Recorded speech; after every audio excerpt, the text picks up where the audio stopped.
Hi, welcome to my channel. I'm Ariel, aka a cake artist, and today we are going to carve, crumb coat, and do some fondant work. And this is going to be a groom's cake. This cake has several different elements to it. The groom, he likes the Dallas Cowboys, the New York Yankees. He's also from Puerto Rico. He plays Dominoes. And we're actually going to put all those elements into this cake. So this is part one. This is just the carving, getting the shape, getting everything prepped. And part two will be the actual fondant work. So make sure you like and subscribe for part two. When I'm carving cakes, I always like to take my time. I like to carve little by little because once you carve too much off, you can't really take that back. So I'm carving small amounts, just trying to get that dome shape. I always do the sides first when I'm working on the dome. And then I'll start carving off the top and it'll become rounded.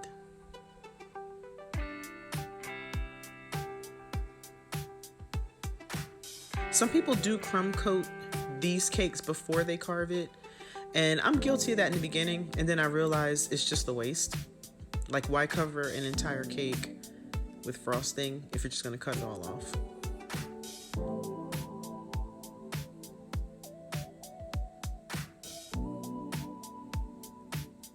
And now it's actually taken shape. It's not quite there yet, but we do have the rounded sides. We're getting the rounded top going right now. I did put a little bit of frosting on the top because I initially had a different idea of how I was going to carve this cake, and then I realized I wasn't going to do it that way anymore.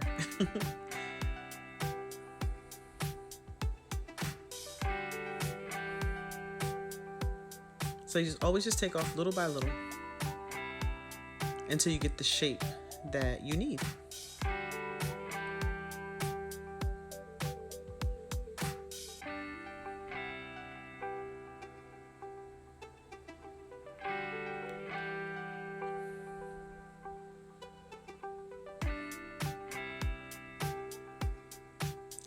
I was calling myself trying to catch the crumbs, but I still ended up getting the crumbs everywhere anyway.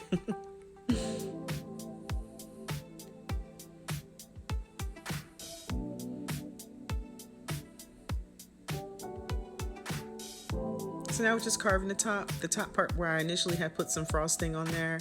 And as you can see, I'm cutting that part off because it's no longer needed. But once we get that nice round shape, we get the dome. It doesn't have to be perfect, but once we get that shape and when you're satisfied with it, as far as the size and everything, now it's time to completely crumb coat this cake. So for this cake, it's just white buttercream frosting. And we're just gonna put it all over the entire thing. Now, even crumb coating a cake like this, like after you've carved it, it could be a little bit of a challenge. There's like a certain way that you have to spread the buttercream onto the cake. If you pick your spatula up, then you could have some issues with the buttercream not actually sticking to the cake. And you'll actually see it a few times. I actually make that mistake in this video a few times. You will see it, but you can redeem yourself. All you have to do is just get more buttercream and just smooth it on there. So anytime you pick up your spatula from the cake, don't just pick it up. You have to kind of smooth it.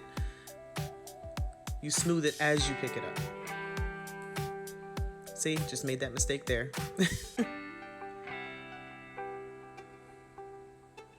Just add more buttercream on top and you have to just smooth it. Whenever you pick the spatula up off the cake, you smooth it off the cake. You don't just pick it up abruptly.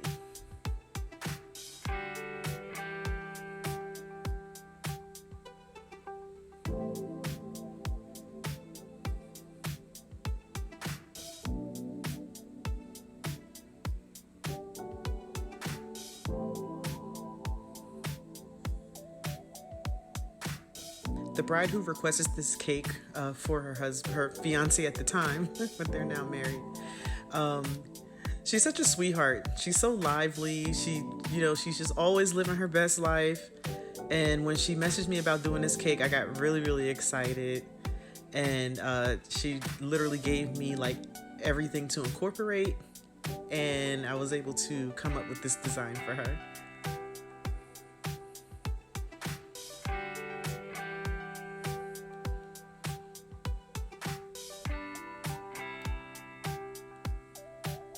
So now that we got the cake fully crumb coated, just gonna try to smooth it out a little bit. Now it doesn't have to be perfect because we are gonna put fondant on top,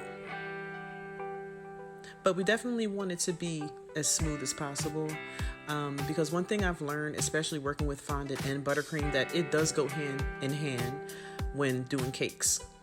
So like the condition of your buttercream can really determine the condition that your fondant's going to be once you apply it to the cake. And here I am rolling out the fondant here, and we're gonna get ready to add this onto the cake. So a couple of things when rolling out fondant. The first thing is the shape. So, you know, most of the time the cakes that I do are round. Some of them are carved, and that's like a special case. But you got to get the shape. And then once you get the shape, you roll it out to the right thickness. If your fondant is rolled out too thin, you'll have problems. It'll break, it'll tear. Sometimes the buttercream will show through. But if it's too thick, yeah, that'll cause problems too. So once we got the fondant on top of the dome, you just very diligently, you know, this video is sped up to save time, but I am very diligently like smoothing this out, getting rid of all the wrinkles and the creases. Fondant is very pliable, so like you can tug on it. Don't tug it too much, but you can tug on it and smooth it, and it'll just take its shape in the form that you want to take it.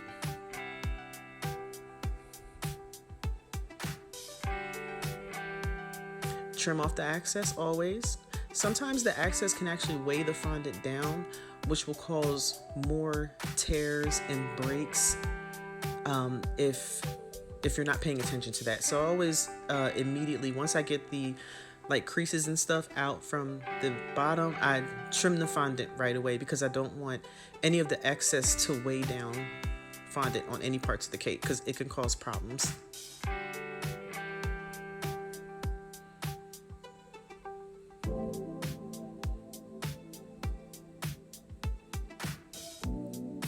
I like to get those edges nice and flat, pressed onto the cake, and then we trim. I love my X-Acto knife. It's like the best thing ever created.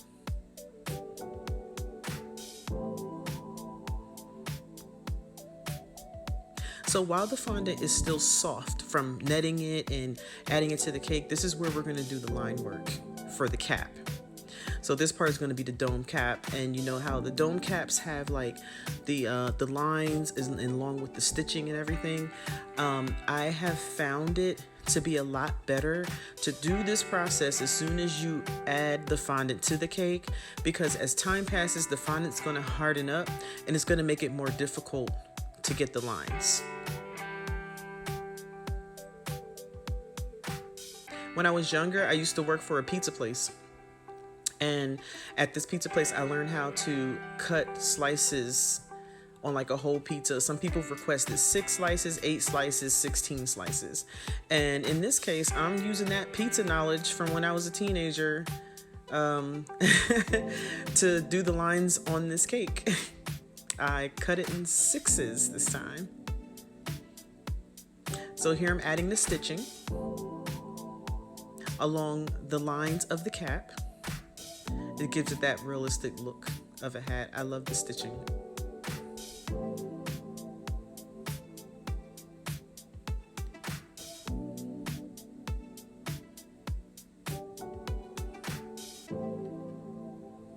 When you're doing the stitching, take your time. Don't rush. Take your time and make sure that you keep a steady hand. It's very, very important. Now that this part pretty much is completed, we're going to go ahead and let this one sit, and like and subscribe for part 2, where we do all the fondant work. Thanks for watching.